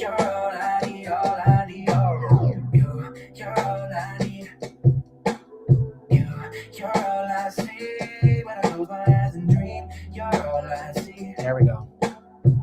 Gain stage. Cool. So now that you got that done, you got these two. Now, remember, we bust in. Do you know what a bus is? Yeah, I tried to do it. I didn't do it successfully, but I know it. I know the concept. Yeah. Yeah. So I'll just say it just in case, or in case somebody's watching and doesn't know. Yeah. A bus is, remember how I was telling you, it's all like a root system. You got the master, beat, vocal, individual beats, right? A bus is right here on this middle root where the master for the beat and the master for the lyrics is. Just a little side effect, right? So an effect that is pushed by the sound of the master beat, right? It's affecting that, right? So I then throw in a couple right here, which I press X, right, to go to my mixer. Like I said, I have everything all organized. You'll see this is 25 and 26, right? Bus 25 and 26, right? Because these are your inputs. Your outputs are down here. Bus 25 and 26. These are the effects. Just turn them on. Don't even worry about it. This is an imager right here. All right, that's a parallel compressor, my bad. And so what I'll do the imager first before I confuse you. An imager is the same thing in the stereo field, right? It's adding width into it, kind of controlling the levels, right? I already set that up. Don't worry about it. You don't have to worry about most of this. That's why it's all automated. And then make sure that these are just smacking around the same decibels. So this is hitting -50 right here. I can just see the number. That's -50, right? This one's louder, so I'm going to turn you down. Just so they're even. Yeah, some right there. The other one is called, sorry, it's hard for me to see what's the bottom. What are the name of those tracks? This is a Vox image, right? And a parallel compressor. Okay. Right? Yeah. It's bus 25 and 26. It's already all set up. Okay. You don't even have to think about it. You just have to. You said they should be the same, right? Yeah, it's already all like added up and put together. Okay. Yeah. So then you go in here, you can see everything, boom, boom. A parallel compressor. So remember how I told you everything you got the stereo field, everything right here that's louder than it comes down. A parallel compressor is way down here. So it pulls everything flat. There's not a single thing that is louder than another thing. And it's a layer. So it's right underneath your vocal. Your vocal still got that texture and your creative, frequency layers that you just did, right? With your compression. But now you have a layer of just crispness. Right? So it kind of keeps if it ever gets dull, that kind of just picks that up. Then you got the imager also kind of holding a spot right here as well. Right? Where you have your main vocal. So now that you've mixed down your beat and this, right? You're done. You just master it. And so this didn't take a lot of time, right? The big reason why I think it goes by so quickly is because after you do it so many times, you know what you're looking for, right? And you have everything already all set up. You don't need to recreate it. All this fancy strategy to create a parallel compressor is done. You just have to turn it up or down so that it stays a good level in the vocal, etc. for all of these vocals. Whichever ones you decide to use, you can see the ones I didn't use, right? Yeah. One more thing before I go to the master. You're going to notice a beat and a shelf beat, right? And a recording track. These three. What I like to do if I'm recording, right? So if I got my microphone and I'm recording a song, hubba-da, hubba-da, hubba-da, hubba-da, boom, boom, I do it on the recording track, and then I drag it to my effects. Got it. Right?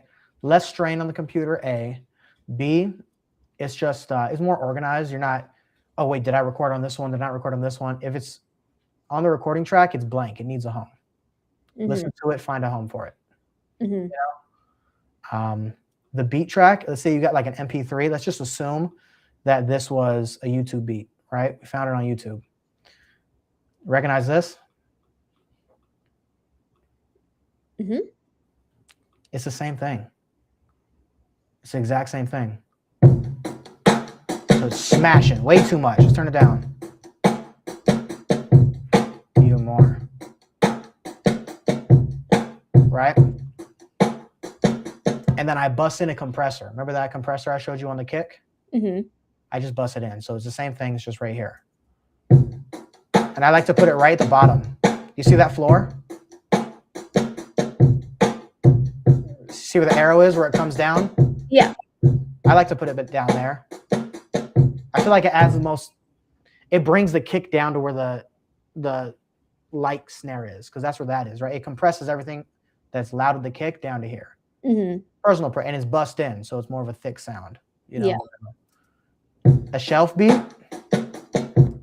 just turn these on and you'll hear what it sounds like. Right? Do you hear that? Yeah. It just got rid of everything. So like this is really good if you've got like a rapper in the studio, for example, because rappers freaking love this and R&B singers love this. You put this here, right? That's a whole different sound. Yeah. And so let's say for the beat, we wanted to do something like that, right? Let's do it. That's the clear, that's the ad lib. We'll do it on this one. Right, so we got the shelf beat. We're gonna bring it up to the palette so that it's just easier to see, right? We'll make a second one. We don't have to if it's normally just, one whole YouTube beat. But for this, you can get creative because you do have the stems, right? Now at this part,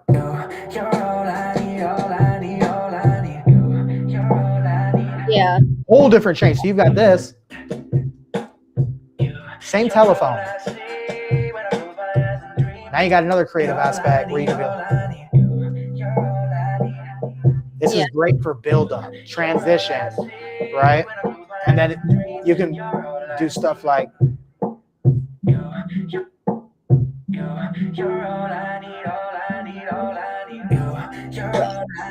put a dramatic riser in there, which I didn't even hear. So let's just play with that.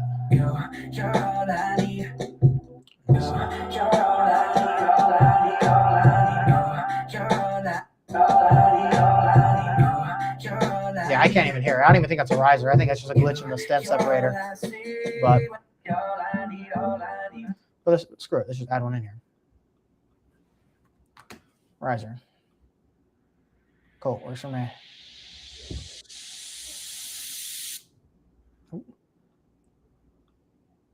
Throw it in right here. Because screw that one.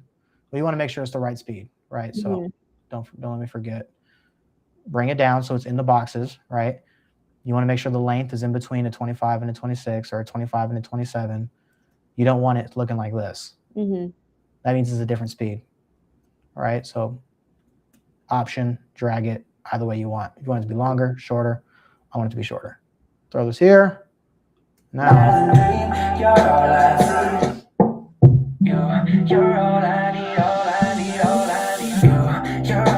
Right? And so now I like that. We're gonna copy them and just move them right on over. Option. Oops, nope, don't want that. Click. Something else I'll say, like for anyone watching, it's very clear you know your shortcuts, you know how to like move things around. And that's something I've learned over time with Logic. I'm still not like a pro, but that definitely speeds things up and something I'm grateful I at least have that down. Like For sure. Yeah. Yeah. And like you said perfectly, it really just comes with the time and then knowing your strategies. That's why I was saying, you know what you're looking for, you know your process, like I could go onto somebody else's computer and it's going to take me longer to do this exact same thing because I'm accustomed to doing it this way, which is okay. You still know what you're doing. But for like a home studio, really just building that template. Yeah. Over time, you just naturally get faster. Like if you do that marathon over and over and over again, naturally you're going to get better times. Yeah. The same thing. Yeah.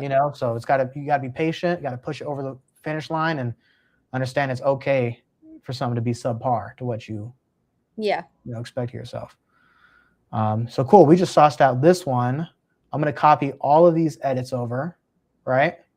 I highlighted them all. Option, click, drag to this one. You see that number 24 underneath the plus? Yes. The reason why I know it's that long is because earlier when I dragged this, I saw that. Right? So I knew that's 8, or what is it? Oh, that's 16. Wait, hold on. Let's do it the regular way. We did the 8, right?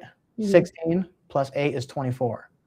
Yeah. There's 2 8s in here, right? There's 8 right here and 2 8s in the middle. Well, I don't know. I've never done it that way. I normally do the marquee tool where you basically select, you grab it all, and then you just place it.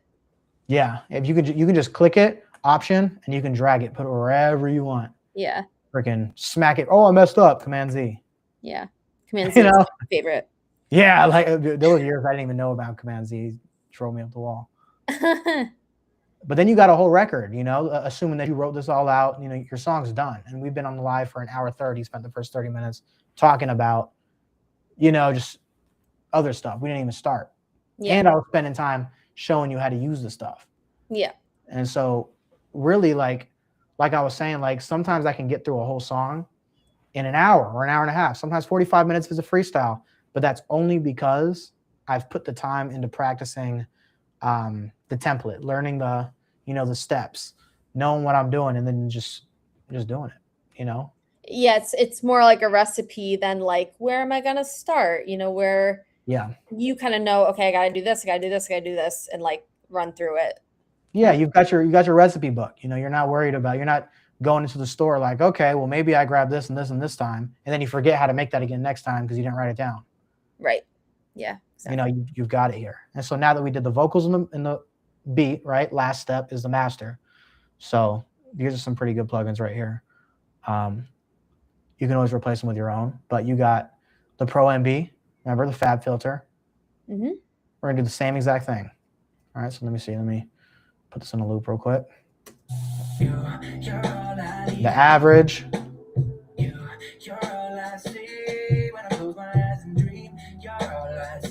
I'm now compressing and blending the beat frequencies with the vocal frequencies that we just moved around, right?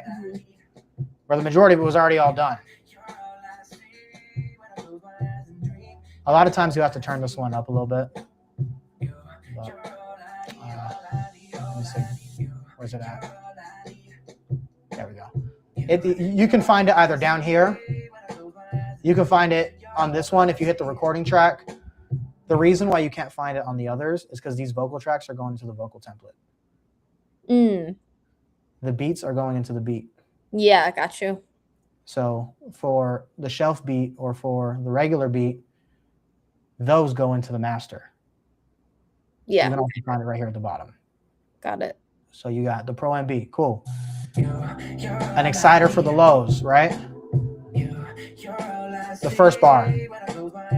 That's the input. Output's over here. Remember gain staging? Yeah.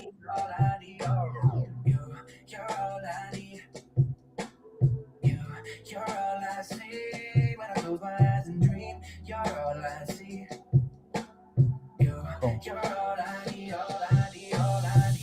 So it's way down here for the highs, which is really annoying, but it is. And then you turn the gain up, right? So this is the gain for the gain staging, right? Okay. And now you're gain staging the plugin. Got it. Turn it up a little bit. You're working on building it louder in the master. This one, I totally stole this from Geo. This used to be called the Geo. Let's see if I have it in my system. No, I don't. But it used to be called Geo, and then I customized it a little bit. GMP Content LLC. Nice. But it totally works. You know, you learn it from a lot of people. Smash it between 20 and 15, right? That's just the level that you want it to be every time, right? Here's about leveling. So now you got these two. Last step. You heard that, right? Yeah. This is the God particle, and this is a loudness meter. Okay. The God particle is like a saturator and a limiter at the same time.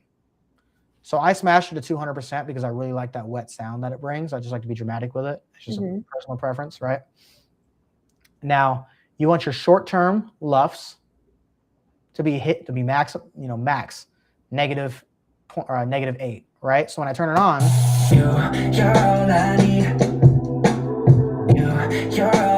it's pretty good right now, actually. Yeah. It's kind of hitting 7. You see that? Yeah. Kind of hitting it. Here's your EQ. It looks good. So I'm going to turn the limiter down because it keeps hitting 7. I don't like that. I don't want it to be at 7. That's peaking. But now it's in 9, which kind of... Yeah, so it's super variable. Poorly compressed, what that says. But then your record's done. And then you can play the whole thing from start, say everything that we put on it. Here, I forgot to... Where's that vocal?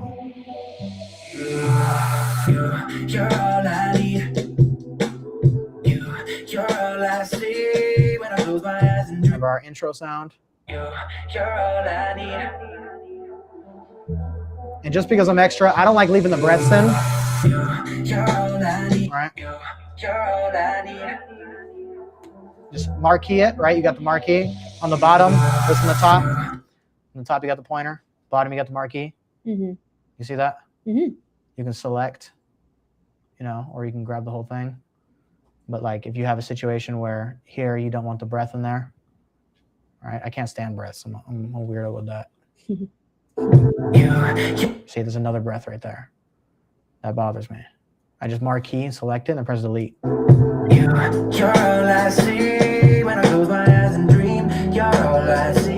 kind of recognize what's what. Yeah. Fact check it, especially when you're working for somebody else. But like,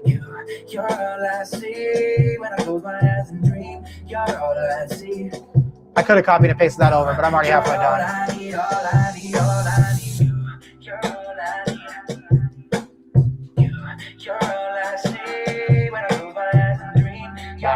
I copied and pasted it over. It's the same thing. And if I want to add another verse, right? Copy everything. Drag it over. 24 bars. It's that number that we saw earlier, right? Every mix is different. Usually it's 24, 32, or 48. And then you can delete the verse here. And now you got an open verse. Song's 310. You got a little, something right here, something right here. And that's great. Yeah. And you're done. Then you just put it out. Throw in your disco link for a little bit, listen to it. If there's something that's really detrimental where you're like, that just needs to be changed, fix it. You're fine to fix things. It's totally cool. It's your song, your choice. Yeah. But when you notice you're getting hung up on it, move on. Put it out. It's okay to put out bad music. Yeah. Everybody thinks it's such a bad thing. It's going to ruin your rep. They just skip the song. Well, especially now, like, what does it cost you? Maybe your pride if it's really bad, but it doesn't cost you anything really. If you already have a subscription to DistroKid or whatever. Yeah. Yeah. You just upload it and move on. And then if later you're like, I really like this mixing strategy, I would love to remix this song. Go do it real quick. Screw it. You have the choice to. Yeah. You totally have the choice to. Yeah. Well, thank you. Do you have any questions? Great. Well, I don't want to take too much more of your time. I do have some, how much feel free, ask me. Okay, so first question, do you always start with a beat, or like when you have a lyric melody, do you put that down and do you kind of work on everything at once, or you're like, oh, I got to get this down, and then like, do you ever write to a metronome, or is it always beat first? I mean, it's never always something. Mm-hmm. At the end of the day, this is your song, and every artist's approach is different. Right. You know, so whatever feels right in that moment. I would say if you're doing something that's not beat first, like you're doing your vocals first, yeah, make sure you have a metronome on, or make sure you know what BPM you're singing in, or Right. make sure you know, because really, like, this speeds up the process a lot, is having your BPM and your key marked correctly. You have those, and those are just notes. You can see it, whether you're going to Studio Assist to plug it in, or an auto tune to put, which key it is. It's always gonna be the same. Yeah. You're not gonna put a C major on an E minor. That is, illogical. Right. Yeah, you can do whatever you want though. It's your song. Okay. I was kind of surprised how simple the beat was. Like, I'm just getting into producing. So I think I'm kind of overthinking it. Like, oh, like what, I need drums. Do I need like a guitar and a bass? And that's really maybe it. But is this like about how complex you normally go, or do you go more? I know there's more parts we didn't like add, but. Yeah, so I mean, you can do whatever you want to do. It's fun to get complex sometimes, but again, if you go too complex, you can start to overthink everything and mess it up. Sometimes you just got to be like, I'm going too deep. Too deep down the rabbit hole. Back to base one, or it's just trash. There's no fixing this. I need to find something else.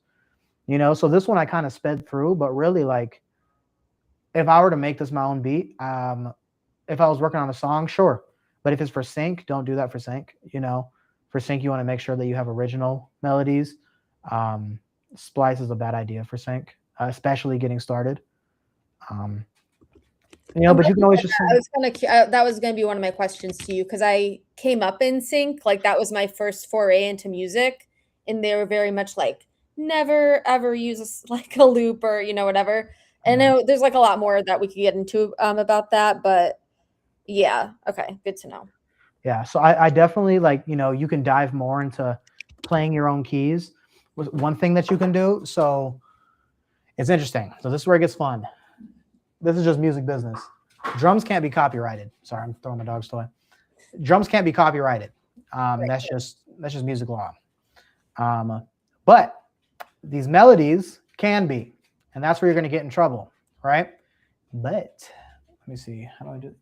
Is it create MIDI region? I think it's that one. Yeah, I just learned about that. Yeah, you can export these to MIDI. Yeah. And then move it around. And if you change it, it's a brand new melody. And so you change, you get a new chord progression in there, right? And then you go in and put a new instrument on it.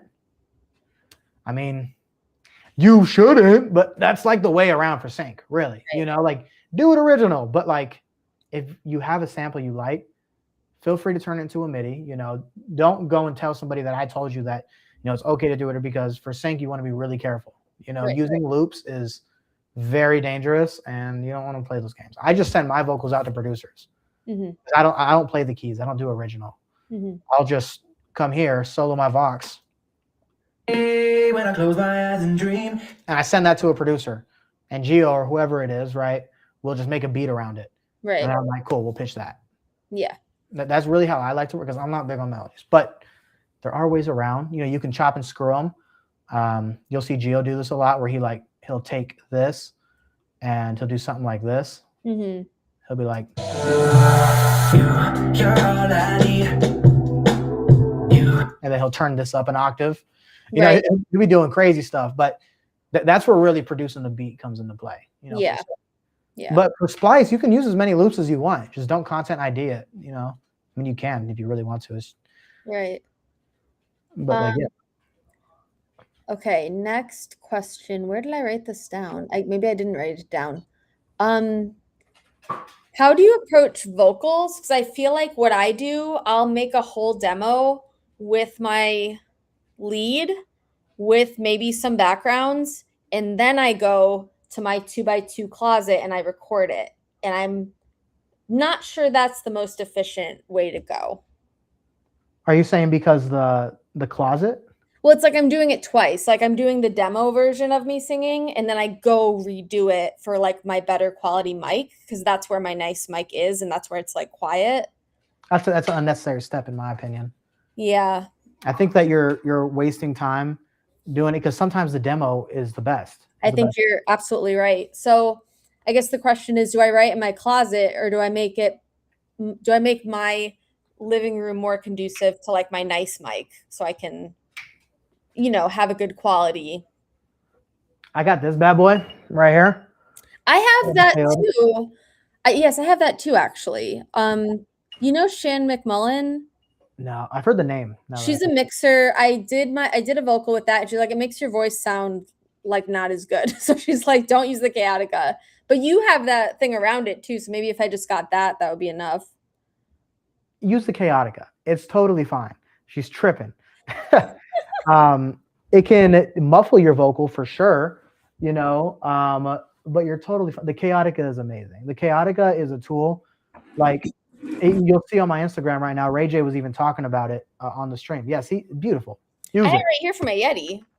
Because your room doesn't look to be soundproofed. It's right? not. No. Right. The Chaotica soundproofs it.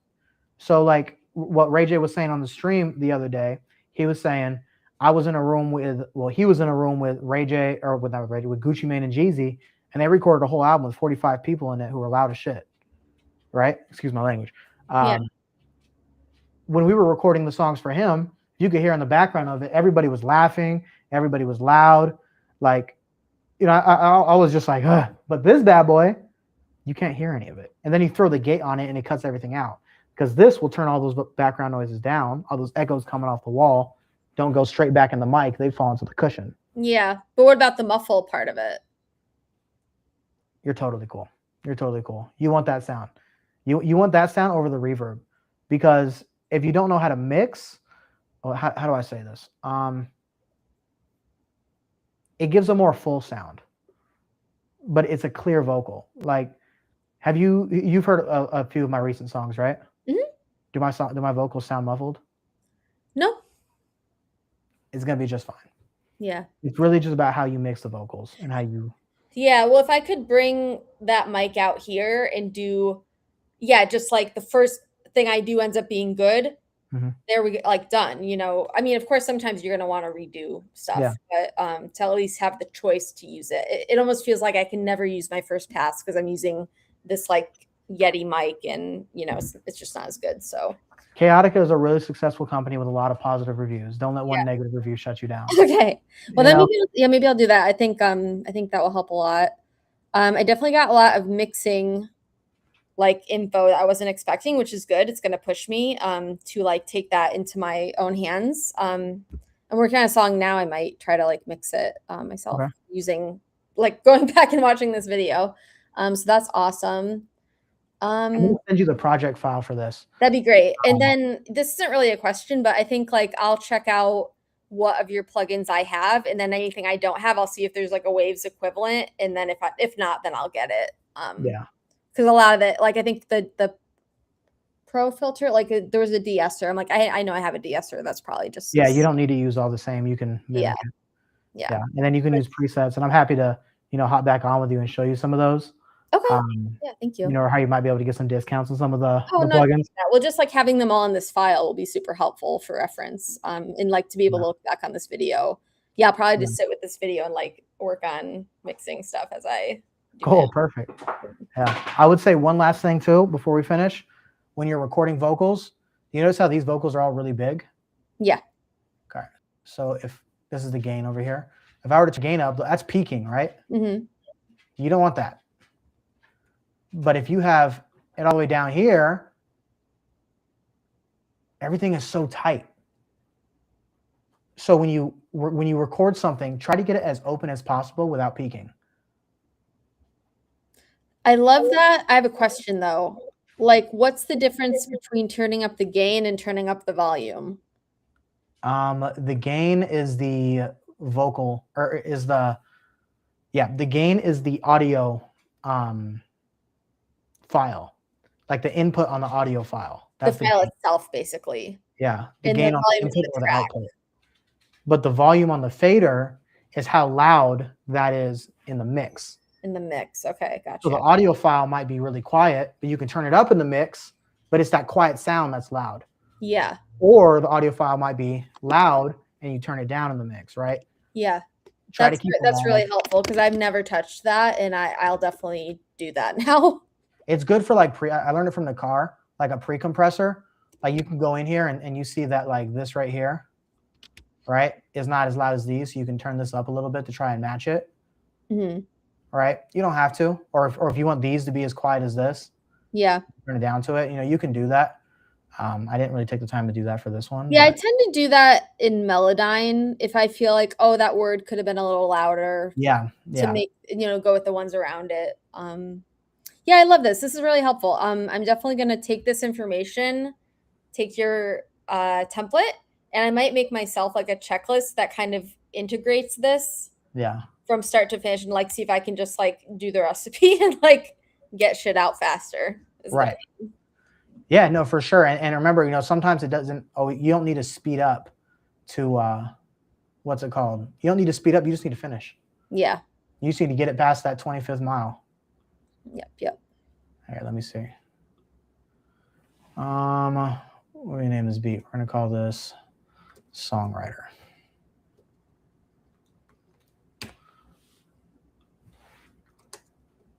Ignore the other one. That was a Ray J song. That was so cool to see on Instagram. It seemed like a really fun session. Super random. Super random. I don't know where that came from, but okay, so I saved that. I'm going to bounce this out for you. Super. So as you can hear the audio file. Heads up, AIFF. This is kind of a cool thing. You can select MP3 and the compressor. Yes. You got AIFF. It's basically a wave, but it holds metadata. Yep.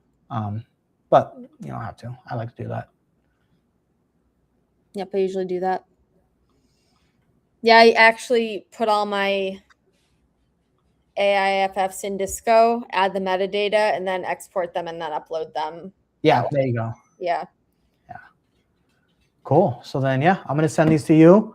I'm going to send you the projects. You can go in there. You can tear it up, look at it. If you have any questions about plugins, let me know. And yeah, you should be headed in the right direction. Yeah. Thank you. Yeah. Any other questions? I think you've answered most everything. I'm looking at my list again. I think that, I think